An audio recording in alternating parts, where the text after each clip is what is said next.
Beat the Mets. Step right up and beat the Mets. Bring your kitties, bring your wife. Guaranteed to have the time of your life because the Mets are really sucking that ball. Hit those home runs over the wall. East side, west side, everybody's coming down to meet the METS Mets of New York Town.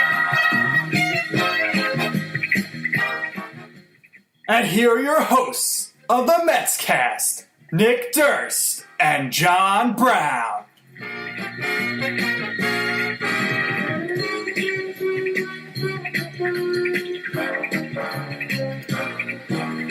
East side, west side, everybody's coming down.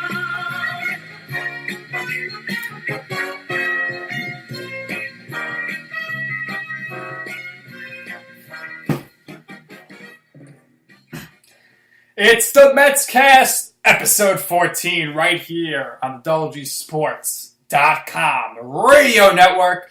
I'm Nick Durst, joined, of course, by John Brown, and the baseball season is over. The World Series is here, and unfortunately, the Mets are not in the World Series. Man, John, 2015, Murphtober seems like ions ago. I can't believe it's only been 3 years since the Mets were in the World Series. I know it feels like a lifetime ago. You know, this team I know that there's some familiar faces here, but it just doesn't have the same feel to it. You know, this isn't the Murphy Wright team that we loved. Right. And, Murphy, we discussed so many times on the show how dumb that was to get rid of him. And, the biggest factor, David Wright. No More Wright Is Wrong, and David Wright has basically, without saying so, essentially retired, or as I think, he kind of was forced into retirement. Maybe they said, we'll let you play this year, but then you have to promise not to play next year because we can't risk paying you. It's terrible to think this way, but with the way things have been over the past few years, and the fact that they totally botched Cespedes' return, he could have just got the surgery, but instead they made him play one day, it cost them millions. You always have to think about the Mets' salary, and it's a real shame. Yeah, you think this was the Metropolitan, Milwaukee Mets instead of the New York Mets. I know it's the second team, the second fiddle, but it's still the biggest sports market in America. The Mets should have the probably third or fourth highest payroll. Like if you looked at, just team value and you tried to say, all right, what's the value of the team, how much your tickets are, blah, blah, blah, how much should your payroll be? We should be right up there. It should probably be the Yankees, Boston, LA, then us. And it's not even close. It's a real shame. And obviously throughout the offseason, keep it locked with WG Sports. The writers have you covered, and so do we. We'll be giving you the updates and their news and reaction throughout. And, of course, check out the number one source for Mets news on Facebook, the MetsCast. John, incredible stuff coming out of the MetsCast. And the MetsCast, they recently were breaking the news about the Mets general manager finalists. And I know I'm going to mess this first guy's name up. I don't know how to pronounce it. It's either Chaim Bloom, and he is the senior vice president of baseball operations with the Tampa Bay Rays. He is very young. He's in his 30s. Then you have Doug Melvin, who is the former general manager of the Texas Rangers and Milwaukee Brewers. He is currently a senior advisor with the Brewers. He is in his 60s. And then you have Brodie Van Wagenen. And it's interesting with him, he is the lead agent of CAA, where his clients include Yoenis Cespedes, Jacob deGrom, Todd Frazier, and top prospect Tim Tebow. So might be a little bit of a conflict of interest there with him. John, is there anyone in particular that stands out to you that you like? We'll definitely discuss all three of them. Melvin, absolutely, I think is head and shoulders above the rest because, the general manager role, I think the league's starting to get a little bit drinking their own Kool-Aid when it comes to stats, and young. We got to get young. Like every single team is going out there and they're trying to get Epstein, but there's really only one Epstein. I feel like as far as sabermetrics goes, everyone has the same stats out there. They're all using them the same. So there's really I don't think there's a huge loss there. One thing that I like about Melvin is the fact that he's an old school baseball guy. He's a proven track record. A big part of the general manager is also making sure that player development happens. And the Mets do have a great core of young players to make sure that they're coached right and they develop right. The other two guys, one's in his 30s, which is kind of silly. He's a senior director in Tampa. I don't know how senior he is. He's like almost my age. It's insane. And then, the other guy is an agent. So, I understand he probably knows a lot about, player relationships and getting free agents and, structuring deals. But what does he know about player development in the minor leagues? I assume nothing, right? So Melvin, I think, is head and shoulders above these guys. Obviously signing free agents is huge. That's a big, big part of being a general manager. But being able to evaluate talent, when to let guys go or when to keep them, I think is another big thing that is one of those things that you get with age. I think, being able to read talent is something the Mets have done so poorly in the past. I know we spoke about it before, but look at Justin Turner. He went 3 for 5 the other day in the World Series. The Mets designated him for assignment. So maybe they don't know how to really evaluate talent to see guys. You see that happen a lot of times where Mets go, they let a player walk or, they let him resign for, reasonable money other places. And they go somewhere else and become a star. That's just, poor management. It's so hard to hit one of these guys that can really play in the majors, especially if they're not like a toted prospect. Like everyone knew that Conforto was going to be a thing, But when you get a guy through your system who maybe bounced around someone else's system, and he's Ty Kelly. No, that's what I'm talking about. Evaluation. They give that guy 1 million at bats. Dom Smith. They toted him. They think he, or they thought he was the answer.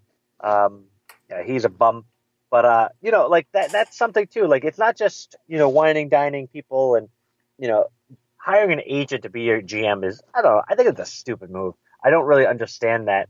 Who knows? Maybe they're just floating that out there, to make competing offers to try to, give Melvin less money. I really think it's probably between Melvin and this kid.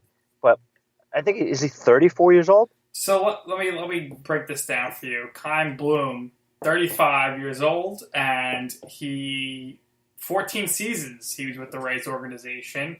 And prior to that, he worked with the Padres, and he also worked for Major League Baseball as an intern in legal and corporate. And he's a graduate of Yale in 2004. And John, this guy has really done it all within the Rays system. He was involved in all aspects of the minor league system, including player evaluation, assignments, expansion of video department, strength and conditioning. We know the Mets need strength and conditioning, that's for sure. And how about this? Mental skills initiatives. The creation of the Rays Way, which is a player development manual. And that's something, the Mets definitely need. And he also was in charge of the execution of individual development plans for the organization's top prospects. And that you could see the impact he made because the Rays, they have no money at all, which I'm sure the Mets like. And they're getting these prospects through the system, and then they end up trading them because they can't afford them. But they're finding success, and I think it's about time the Mets get their own whiz kid. John, what do the Indians general manager Mike Chernoff and the Milwaukee Brewers general manager have in common? Do you know? No. So other than the fact that they both won their divisions this year, both of them started their baseball careers working for the New York Mets. When you have a whiz kid like that, let alone two in your organization, you cannot let them out the building to go elsewhere. And I think they need to go. They need to take a risk with this guy Bloom. And the other thing with him that I like is that Melvin reminds me a little too much of Sandy Alderson, where they tout, he had all this success previously, he wasn't successful. And Well, I don't really mind the age thing, but, in 4 or 5 years, Melvin, he might retire because he'll be in his 70s, where in 4 or 5 years, Bloom won't even be 40 yet, and if he's doing a good job, he can have a Brian Cashman type of run, and that's what we need. We need some stability here, and someone who's going to be creative. Well, I'll play devil's advocate here. I think that what this shows us is that this poor talent evaluation goes right up to the Wilpons, because it's not just player talent, it's management talent that they can't manage. So we're going to go out and we're going to try to steal someone else's whiz kid because we lost our two. Yeah, there's something to say to that, and I do agree that the Rays have actually done a very good job of being competitive on a small man's salary. But when it goes to Melvin, I want to write off that he's done nothing. He hasn't been the GM in Milwaukee, but he's been a senior analyst now for a while, and they were in the the National League divisional series, the National Championship Series this year with a small market team, small budget. So I think when it comes to getting the most squeeze out of a small payroll, he's obviously done that before. But again, that's he was the general manager of the Brewers in 2008 when they traded for 2009 when they traded for CC Sabathia, and then Stearns, like I mentioned, former Mets whiz kid. He's the general manager of the Brewers. I think he's really running the show. We'll see. I think it's going to definitely be between the two of them. I think with Brodie, what do? Do you get in there and you say, "Oh, well, Jacob, I was just your agent yesterday. Let me give you a 10-year extension." Like, it's kind of like, that would be great. I love that, but I don't know. I think it's a little bit of a conflict of interest. But maybe that's why. I think that's why he actually got the interviews, because he's so familiar with all of the Mets players. Maybe they thought something to that. And Scott Boras, the most well-known agent, he had a big problem with this. He said an agent should not be allowed to even interview to be a general manager. Well, Boras is a blowhard, but I do sort of agree with him here. Not that they can't be interviewed. I just don't think that it's, it just doesn't make sense. They're the other side of the game. How could he leverage his relationship as a GM now to sign people? It just seems a little disingenuous. I will say this, though. The one thing that scares me a little bit about the younger guy is, if you have this 34, 35-year-old guy, you make him the GM. Are the Wilpons going to actually give him the authority and the power to be a GM? Or are they going to, make him the face, make him the whiz kid story, blah, blah, blah, but still, sort of put their fingers on the scale and have their say, quote unquote, when it comes to signing and not signing guys and playing guys, not playing guys? I think we saw a lot of it this year when, there was guys who were getting at-bats and it didn't make any sense. Yeah, give Reyes more at-bats. He's not hitting his body weight, but yeah, keep running him out there and giving him at-bats. It's to me, that seems like ownership saying, give this guy at-bats. And the Wilpons obviously are terrible at that. So I'm not really, I'm not in love with Melvin, but I think maybe a guy in his 60s who has some pedigree, he's done it before. He probably has more say in all of the GM jobs. Like he really has the authority.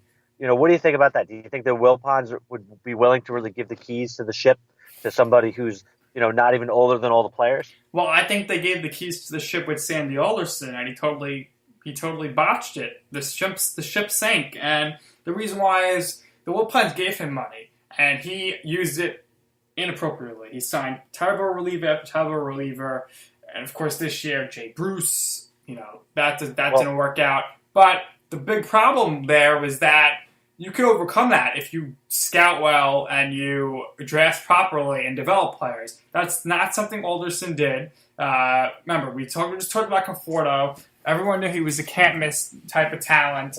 He was just in the College World Series when they drafted him, and he shot through the system. The Mets didn't want to call him up, but they did, and it worked out. And now they brought back Omar Minai last year, and I think, trust me on this, John, that's going to pay dividends because he's doing all the scouting and he's doing player development. And guess what happened the last time he did that? He did that type of work, and the Mets ended up in the World Series a few years later with all of his players. So I think that's a big-time thing. I think because of the fact that the money thing is always going to be the same type of issue, you need to go with someone who knows how to develop players, could do the scouting, and could work hand in hand with Omar Minaya. Well, yeah, I agree. I think I like Omar. I think I think we're on the same page there. I think when it comes to talent evaluation, when it minor league and player development that way, he's very very good at it. And we saw that guys that he drafted or signed as as minor league free agents. A lot of them became stars, and they were all over that 2015 roster. Especially the two guys we talked about that the Mets let go. So he definitely has a sight for it. But on the same note, I want someone above him because he's also made terrible free agent decisions. Well, as well. he's not going to have anything to do with free agency or anything. He's just strictly about the draft and scouting players, and he'll be involved in trades if they're selling somebody off. Hopefully, they don't have to sell anybody else off. I mean, the worst thing the Mets could do is if they decide to trade Jacob deGrom this offseason and cash on his max value. That would be terrible. That would be terrible for the franchise. That would be like when they traded Tom Seaver. Well, or Nolan Ryan or Jeff Kent. They've done it a lot. Yeah. They've done it a lot. They don't have a really good track record for that. But the one thing that does concern me is, so maybe they sign this guy who is an agent and they try to do a GM by committee where they let Omar be in charge of development and minor league stuff and player evaluation, and they let somebody else. Oh, you're used to be an agent. We'll let you do free agent signings and blah blah blah. And it's one of those things where you have two quarterbacks, you have no quarterbacks. I'd rather hire one guy, give him the keys, let's do your system, you run the whole show, than this. All right, you do this, you do that, and we'll sort of sew it all together at the end. We shall see what happens. You would think any day now they're going to make a decision. I think they need to get somebody in there who could start looking at free agents and potential trades before the winter meetings coming up.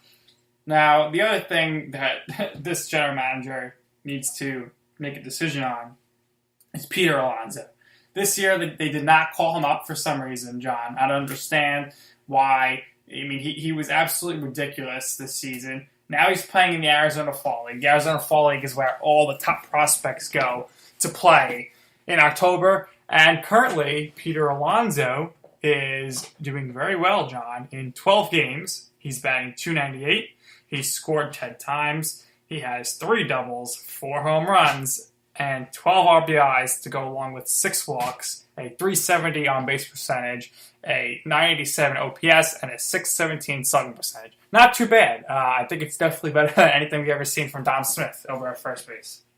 Absolutely. And, how they sort of gave Don Smith the keys to the castle this year when they said, hey, it's your job at first base to lose, and he promptly did just that.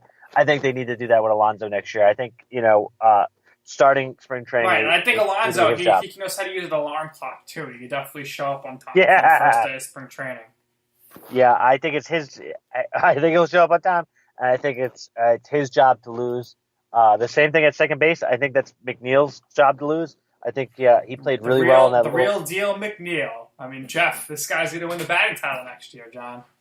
Listen, I don't want to get too hyped on him, but I really like him. I like the way he plays. He's a gritty hustle guy. Reminds me a lot of Murphy. Reminds me a lot of Zobrist. Those are two guys I really like. I think it's his job at second. I think short is Ahmed, obviously. Third, it's going to be Frazier, and Frazier's at the end of his career, so maybe you want to mix in somebody else there. But for the most part, it's going to be Frazier. Left, breaking camp. Who do you think is going to be left? Is it going to be? Conforto's going to be in left, Nimmo will be in center, and Bruce will be in right. Oh, see, I was actually thinking maybe Conforto would play center, but yeah, I guess that's fine. I know they're not too sold on Nimmo playing center, but I think honestly, I don't think Alonso's making a team to start the year, even though he's going to do ridiculous in spring training. I think Bruce will play first base, and you probably have Lagares in center field. Or maybe they're just crazy and they decide to play Dom Smith in left field, even though Jay Bruce is an outfield and not him at first base. Because they did that a few times in September, and that made no sense. Well, Dom Smith is a negative first baseman. He's absolutely a negative outfielder as well. He's slow. He doesn't have a great arm. He doesn't have soft hands. Right. In reality, when it comes to it, is he's not hitting enough to rate us messing with his at bat. He doesn't hit at all. And I think, offensively, I think they're pretty much locked in. There's not really much they can do. Maybe they should. I think they should sign Daniel Murphy. That would be a great signing. Maybe they get another catcher. I don't know if there's anybody out there. Probably not. And then they just need to sign a starting pitcher and maybe like 7 or 8 relievers and 3 closers. I think that would really work out pretty well for them. What do you think? Yeah, it's there's a lot of up in the air right now because I know Lagares was actually playing pretty well before he got hurt, but he's hurt. It's one more year, another injury. Let's see how he comes back. I do have concerns with him because he has come to spring training fat and out of shape before, which is always worrisome. So, I hope he's hungry and he thinks he can win that role. He shows up in shape. He's overcome the injury. And I'm actually rooting for Lagares because defensively he's, amazing in the outfield. And if he could hit and he could hit lefties, I think that adds another depth to this team. Absolutely. And do you think Cespedes plays next year? No. I think he's going to miss. I think he's could play next year, but I think by the time he's ready to come back, the Mets will be out of it, and they'll just send him out. That's what I was going to say. You heard it here first. If the Mets are in a pennant race after the All-Star break, I could see him making a comeback where he sort of does what he did in 2015, where he shows up sort of the last leg and pushes us over the finish line, which, you know what, sign me up for right now. I'm all for it. Bruce had an awful year this year, but if you look at his numbers, he's never really had this awful of a year before. He had that wrist injury. I think they need to try to trade Bruce, John. I really think they do. I don't know if he has any value, but I think what do you get for him? They need to get out of that contract because they need that money to upgrade the team. All right. So now you're a team and you're in the market for a first baseman, right fielder. Why are you taking Bruce, who's 34 and coming off his worst year ever, on a brand new contract? I know it's impossible. It's just I'm just saying they need to try. Maybe you have to give somebody else up. That's good if you're throwing Bruce. It's something to think about. You know what though? I think Bruce will be fine. Maybe this is what they do. They run Bruce out there for the first 60 games or whatever, just so that when they bring up Alonso, he gets one more year eligibility or whatever. That's it. And 100%. If Alonso bats 1,000 in spring training and hits a home run every at bat, he is not coming up until the next eligibility deadline. It's true, John. We can laugh about it, but that's what's happening. I know. But so you do that. You give Bruce those at bats, and you see what you got. And hey, if he's hitting 240 with 15 home runs and 48 RBIs, that's a Bruce season. And team to go, okay, he's back. And now he has trade value for a team that's a contender, especially someone in the American League that can use him as a DH. So, there's that. I think that's going to be sort of in play. Dom Smith, I hope, doesn't make this team. Oh, my gosh. They need to get rid of him. Put him down to AAA and see if he can't fix his swing or something. I'm rooting for Pawecki to win the catching job. I don't know if that's going to happen. I actually really like d'Arnaud. I'm a big d'Arnaud fan. We'll see if he's back, though. I don't know. I mean, when he's on the field, he produces. The guy can hit. So my thing with d'Arnaud is I'd love to see if he could play third base and, mix him in there with Frazier when Frazier's hurt or, you just give him a day. Because I think d'Arnaud can be a Major League ball player. He could hit to be a Major League ball player. But put him behind that plate. And I know he got hurt with getting hit by a pitch this year, which is a freak accident. But he just... he seems one of those guys that's made of glass. And if you keep him behind the home plate, he's never going to be able to play. So, John, how would you feel about this? Outfield of Bruce, Conforto, and Nimmo.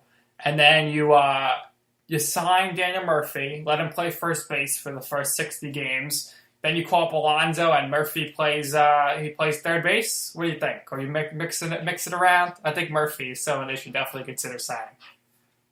Listen, I'm all for it. My thing is, though, I don't think the Mets are going to spend that money for a player that's not going to be playing every day. Well, isn't planned on. No, he's going to play every day, but doesn't have a set position. I think if the market's like last year, they might be able to get him like a 2-year deal, like they got Frazier.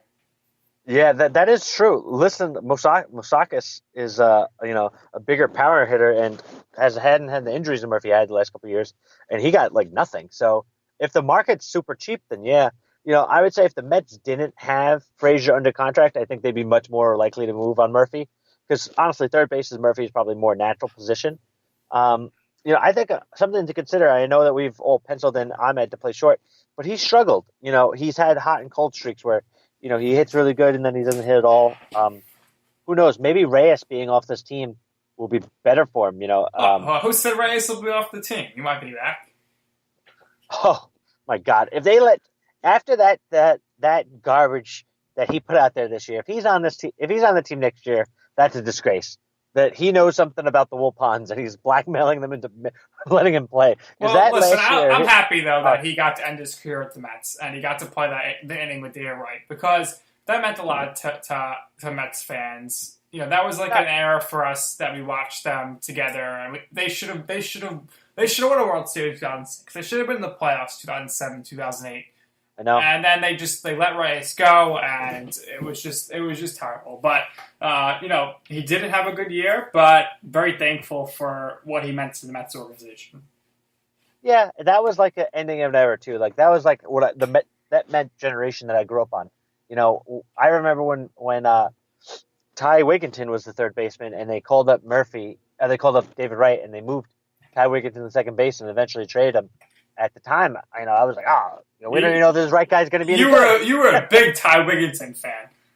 Absolutely, and they traded him for Chris Benson, and Chris Benson stunk. So so did Ty. So hey, no, Ty Wigginton had a couple of good years. He wasn't a star or anything. Obviously, you're going to give it him for Wright, but listen, for the years that Ty Wigginton had in the majors, he'd be the starting third baseman on the Mets next year. I'll tell you that. That was in the same time frame when we traded Steve Kazmir for Victor Zambrano, but not that Victor Zambrano, the other Victor Zambrano, who was a converted shortstop that the Rays converted from shortstop to pitcher. That was a little bit before the Wright era, but yeah, I mean, no, it was the same season. It was the season that he got called up for. 2004, yeah. And that year, great, if you're ever on Jeopardy, you get this question, feel free to give me a call. He had more walks than strikeouts that year, which is mind-boggling. I was at David Wright's first game, so I guess that was nice. And he got his big send-off. It's very sad, and I hope he stays with the organization in some capacity, John. Yeah. Hey, listen, you're looking for somebody to run up in the front office. And listen, I think they're going to give Mickey Callaway another run at it this year. I think he did some stuff that was a little scratch your head a little bit. But, hey, listen, he was successful for a little bit, and then, give anyone this roster. Right. I think Mickey will be back, but, if for some reason after this year they decide to move on, they should be looking at three guys. Joe McEwen, who we both wanted to get the job originally, Carlos Beltran, or David Wright. Those are the three guys they should look at if they're looking for another match. Listen, I think you're seeing it right now. Another former Met, Alex Cora, is managing the World Series right now. So, former players who really have an eye for the game, I think is really for it. Who's kind of shocking that he's not managing or coaching anywhere is Paul LaDuca, who follows me on Twitter, just so you know. Paul is he's too busy doing horse racing. Yeah, he's living the best life, but he's one of those guys who really understands the game too. So maybe we'll get Paul on the show one of these weeks. You want to reach out to him? We'll try to get him on for our listeners, see if he's has any interest in coaching. And he is a Mets fan. He grew up a Mets fan, so he might have some good takes on what's going on with the organization. Hey, listen, I thought I'll reach out to him. He does follow me on Twitter, but following someone on Twitter and then giving someone an hour for a podcast. A little bit of apples and oranges. Speaking of which, we didn't even talk about him. Bats. Batista. He follows me on Twitter too. Joey Bats follows everyone on Twitter. If you're on Twitter, though, you'll have seen two crazy things happen this week, and that was one: Patrick Mahomes, the Kansas City Chiefs quarterback, wore his father's jersey, Pat Mahomes' Mets jersey, to the game last week. And Pat Mahomes pitched for the Mets in 1999 and 2000. And in 2000, he was 8-0. And he pitched 39 games out of the bullpen. And then the next day, Donovan Mitchell, he's showing support for the National League Cy Young Award winner, Jacob deGrom. He's wearing a deGrom jersey to his game for the Utah Jazz. Donovan's father, he's in the Mets organization. It's interesting, John. The Mets, they got They got some deep roots here with his talented players, and maybe the Mets become a little more popular and a better destination because of all this exposure. Who knows? Yeah, Mets have always been a lovable loser, good underdog, and it comes from our inception. Having, 1962, literally the worst team ever, and then within, 6-7 years, winning that magical championship in 1969. That sort of set them up for, that expansion team of misfits to champions. I think that story resonates with a lot of people. It's one of the big reasons I was a Met fan. My dad grew up in Brooklyn, and in Brooklyn, you're either, if you were a Dodgers fan, you became a Mets fan. So it sort of got passed on, like any other terrible disease passed on to me. But I can understand if you didn't live in New York why you'd be a Met fan. I get it. All right, that's going to do it for a jam-packed blockbuster edition of the MetsCast, episode 14 on WGSports.com. And let's see, next time we do a show, John, we might have a general manager and more to talk about. That's going to do it. Let's go, Mets.